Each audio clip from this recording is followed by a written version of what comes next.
Bismillahirrahmanirrahim. Assalamualaikum warahmatullahi ta'ala wabarakatuh.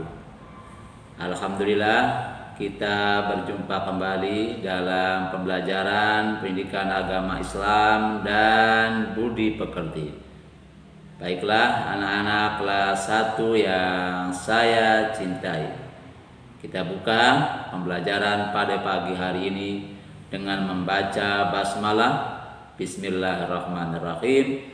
Semoga pembelajaran kita dimudahkan oleh Allah Subhanahu wa taala. Semoga kamu semua bisa memahami pembelajaran ini dengan baik. Anak-anak yang berbahagia, pada hari ini kita akan mempelajari tentang teladan dari para nabi dan para rasul. Baiklah, adapun untuk pembelajaran kali ini kita akan menteladani Nabi Allah Adam alaihissalam. Dengan tujuan pembelajaran adalah guna siswa-siswi memahami dan mampu menceritakan kisah keteladanan dari Nabi Adam alaihissalam. Anak-anak yang cantik-cantik, yang ganteng-ganteng, kamu pasti pernah mendengar, pernah membaca tentang kisah Nabi Adam.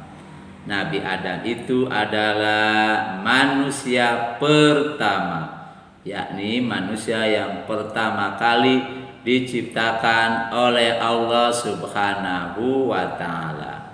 Coba siapa yang tahu manusia itu diciptakan dari apa? Ada yang tahu? Manusia adalah diciptakan dari tanah. Berbeda dengan para malaikat yang diciptakan dari cahaya, juga berbeda dengan jin dan setan yang diciptakan dari api.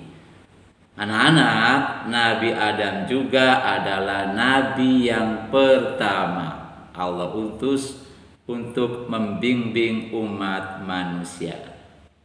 Awalnya Nabi Adam alaihissalam tinggal di surga, dan Allah juga menciptakan pasangan buat Nabi Allah Adam alaihissalam, yaitu Ibu Hawa, yang akan dijadikan pasangan hidup Nabi Allah Adam alaihissalam. Mereka berdua tinggal di surga. Tentu di surga merupakan tempat yang sangat nyaman, tempat yang penuh dengan kenikmatan, tempat yang menghadirkan berbagai macam kesenangan yang bisa dirasakan dan bisa dinikmati oleh manusia. Nabi Adam alaihissalam beserta istrinya Hawa diperbolehkan oleh Allah Subhanahu wa ta'ala menikmati berbagai macam kenikmatan yang ada di surga. Termasuk diperbolehkan oleh Allah Subhanahu wa ta'ala guna memakan apa saja yang ada di surga, termasuk berbagai macam buah-buahan yang lengkap, yang semuanya tentu nikmat dan lezat. Hanya Allah Subhanahu wa ta'ala melarang mereka berdua untuk mendekati apalagi memakan buah khuldi. Buah khuldi adalah salah satu buah yang ada di surga. Allah Subhanahu wa ta'ala melarang keduanya untuk mendekati apalagi memakan buah-buahnya. Nabi Allah Adam alaihissalam senantiasa ingat hal itu, tapi perjalanan waktu, iblis dan setan menggoda mereka berdua, sehingga Nabi Allah Adam alaihissalam tergoda dan memakan buah khuldi. Demikian juga dengan istrinya memakan kembali buah khuldi. Sehingga Allah Subhanahu wa ta'ala menurunkan keduanya ke alam dunia secara terpisah. Mereka berdua diturunkan Allah secara terpisah.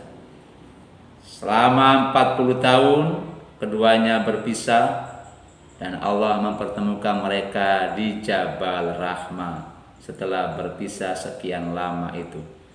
Dalam kurun waktu sekian lama itu, baik Nabi Allah Adam alaihissalam maupun ibu Hawa senantiasa beristighfar, senantiasa minta ampun kepada Allah Subhanahu wa taala atas segala kesalahan yang dilakukannya saat di surga, sehingga yang menyebabkannya turun ke bumi. Dia senantiasa membaca istighfar, memohon kepada Allah Subhanahu wa taala ampunan.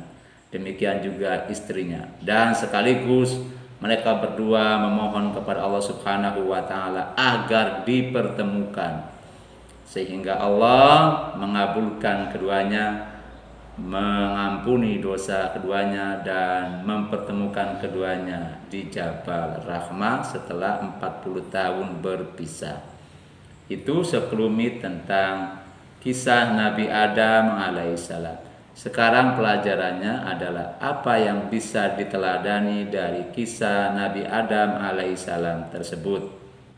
Pelajaran pertama adalah bahwa sebagai hamba Allah Subhanahu wa taala, kita manusia senantiasa harus taat pada perintah Allah Subhanahu wa taala dan harus senantiasa bersedia meninggalkan apa-apa yang dilarang oleh Allah Subhanahu wa taala. Allah menurunkan para rasul dengan membawa ajaran agama yang diantara isinya adalah perintah dan larangan. Maka sepantasnya sebagai hamba kita mentaati, menjalankan, melaksanakan perintah-perintahnya dan menjauhi larangan-larangannya. Dan ini tentu butuh kesabaran, butuh keuletan dari kita semua, dan butuh istiqomah, yaitu terus-menerus dalam kewaspadaan, menjaga perintah dan menjauhi larangan Allah Subhanahu wa taala. Itu anak-anak pelajaran yang pertama. Jadi kita harus senantiasa taat perintah Allah Subhanahu wa taala dan menjauhi larangan-larangan Allah Subhanahu wa taala. Kemudian pelajaran yang nomor 2, bahwa dalam melaksanakan perintah dan menjauhi larangan tentu itu bukan hal mudah. Banyak godaan, banyak kerintangan, banyak halangan. Terlebih lagi kita memiliki musuh utama, yaitu iblis dan setan. Setan senantiasa akan menggoda kita, akan membujuk kita, akan merayu kita untuk tidak taat kepada Allah Subhanahu wa taala. Sebagaimana awal penciptaan Nabi Allah Adam, nenek moyang kita juga demikian. Mereka menggoda manusia, mereka membujuk manusia untuk menentang Allah Subhanahu wa taala. Ini yang harus hati-hati sebagai manusia, bahwa dalam hidup mentaati perintah Allah, menjauhi larangan Allah Subhanahu wa taala itu bukan hal mudah, dan ada godaan di sana yang pasti dari setan dan bala tentaranya yang membujuk, merayu dan menggoda kita untuk melanggar dan menentang Allah Subhanahu wa taala. Kemudian pelajaran yang ketiga, bahwa sepantasnya, selayaknya manakala kita berdosa kepada Allah Subhanahu wa taala, dan tentunya pasti setiap kita memiliki banyak dosa, memiliki banyak kesalahan kepada Allah Subhanahu wa taala, maka sewajibnya kita memperbanyak istighfar, memperbanyak mohon ampun, memperbanyak minta ampun kepada Allah Subhanahu wa taala atas segala dosa dan perbuatan yang melanggar perintah-perintah Allah Subhanahu wa taala, sehingga kita senantiasa terjaga kesuciannya, dan mudah-mudahan Allah Subhanahu wa taala mengampuni kita semua.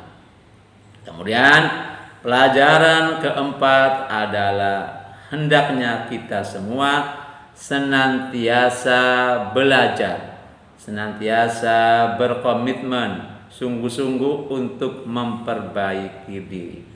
Memang manusia tidak ada yang sempurna, pasti ada kesalahan, pasti ada noda, pasti ada dosa. Maka karena itu kita harus senantiasa berkewajiban memperbaiki diri, berkewajiban berbuat yang baik, yakni menjalankan perintah-perintahnya dan menjauhi larangan-larangan Allah Subhanahu wa Ta'ala.